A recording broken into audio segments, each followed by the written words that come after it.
Bioavailability of drugs is the fraction of the administered dosage of a drug that is going to eventually reach the site of action.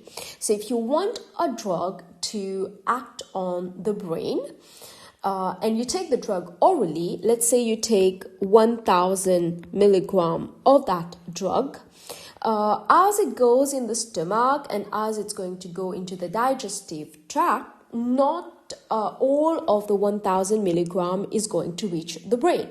So only a portion of it is going to reach the site of action. So that fraction of the drug that reaches the site of action is called bioavailability. And there are many factors that affect the bioavailability of a drug. First is the method that the drug is administered. So those that are administered through IV have the highest bioavailability as they are directly delivered into the bloodstream. Those delivered orally will have to be broken down during digestion before reaching the bloodstream, so the bioavailability is less. And in general, an oral dose of a drug needs to be about 4 times higher than the dosage of the same drug that is administered through IV. So you can see in the graph here, so let's say you inject the drug here. So with time, you can see how the amount of drug is going to decrease with time in the bloodstream. But if you take the drug orally at time 0, it's only here that the drug is going to start acting on the body. So it's only here that you have the drug available in the bloodstream. And also, you can see the difference in the percentage of the drug concentration in the bloodstream. So here, you will need 4 times less dosage when you are using IV drugs. The second factor that affects the bioavailability of a drug is how polar and how non-polar it is. Now, in any drug, we have the 2 components. We have the polar section and you have the non-polar section.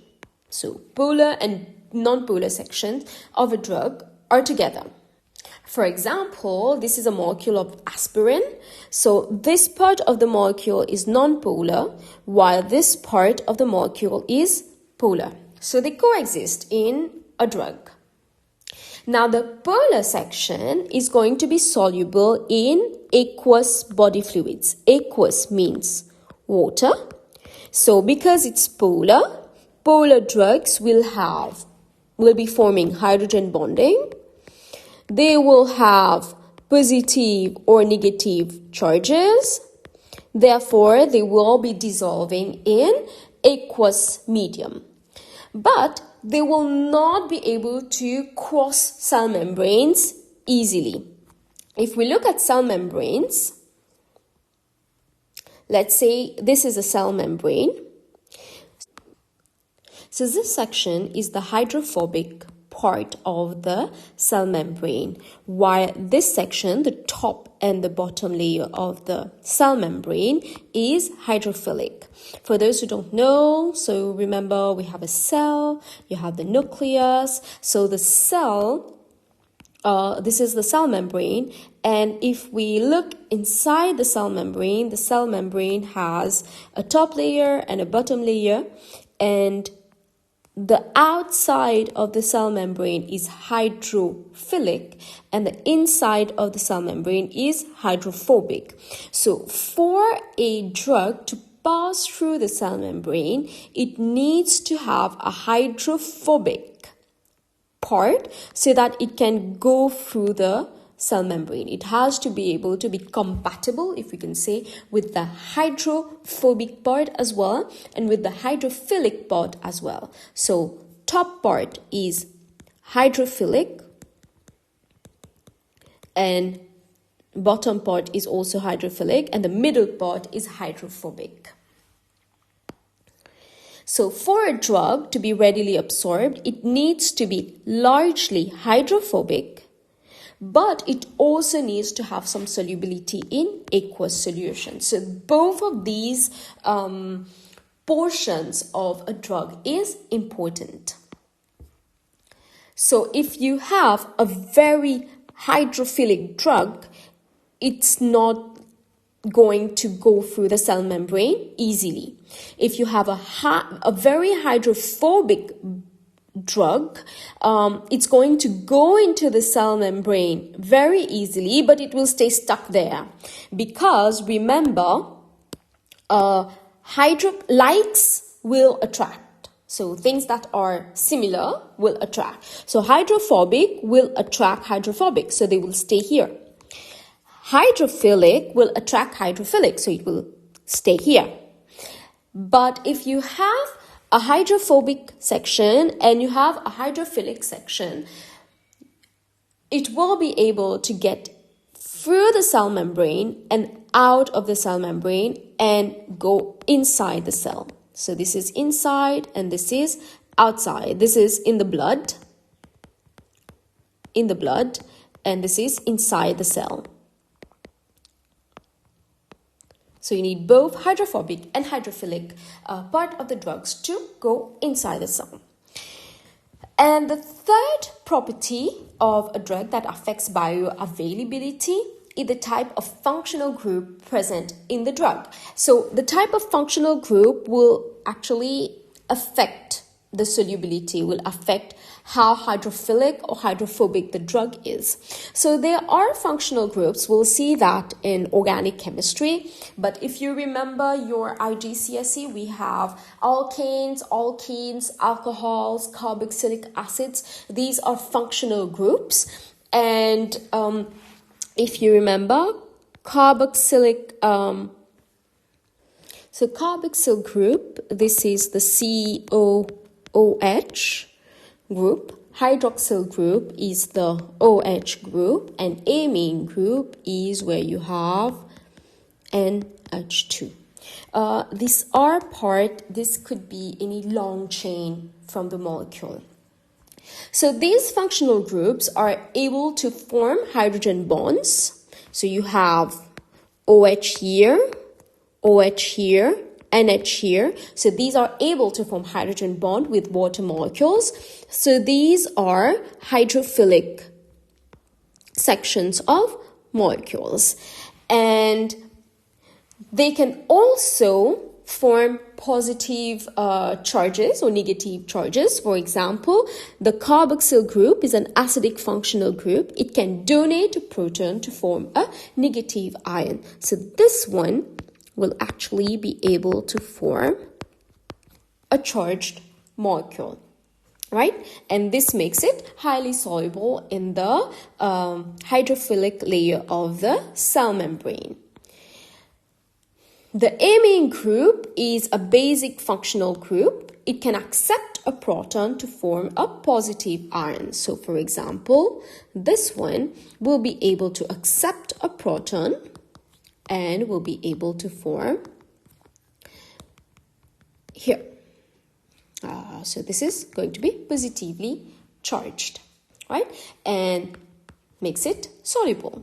The type of functional group that will enhance lipid solubility of the drug are nonpolar. When I'm talking about lipid solubility, I'm talking about this layer. So this part of the cell membrane has a lipid composition. It has lipid molecules. It's called the lipid bilayer. So you have bi means two. So there's one layer of lipids here and another layer of lipids here. So functional groups that will enhance lipid solubility means that it will enhance the hydrophobic character of the drug. These are non-polar functional groups. They will not form hydrogen bonds and they will not ionize. They will not form positive or negative charges. So for example, you have the phenyl group. This is a phenyl group. And an alkyl group could be CH3, CH2, CH2, or anything that's represented like this. So this actually shows an alkyl group. So this means that you have a CH3 here, CH2, CH2, CH2, CH2, CH2, etc. So it's just an alkyl group. This is what we are representing as R here. So alkyl group, this relates to what you've learned in relation to alkanes. We'll see that again in organic.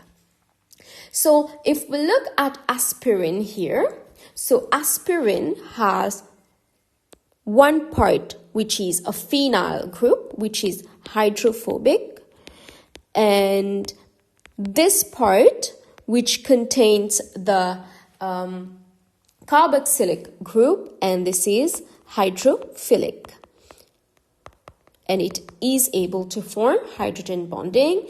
This is not able to form hydrogen bonding. This is nonpolar. Aspirin is largely nonpolar, and therefore it has low solubility in water. So this part is a small part, therefore it is largely insoluble in water. Hydrophobic part, the benzene ring over here, takes a lot of space, so it's largely hydrophobic. Therefore, we can increase the solubility of aspirin by reacting it with NaOH. So if you react aspirin with NaOH, so this is a base, this is an acidic part, so you can have a salt which is formed. Remember I told you that the acid, the carboxylic group here, it can lose an H+. So it can lose an H+ from this part. So NaOH forms Na+ and OH-. This one loses an H+. So you have H+ and OH- combine, form H2O. And this section, which is negatively charged, will combine with the Na+ and form the salt form here, right?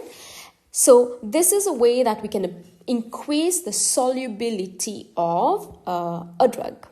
So drugs which contain an acidic or a basic group can be chemically modified to form an ionic salt and increase their bioavailability.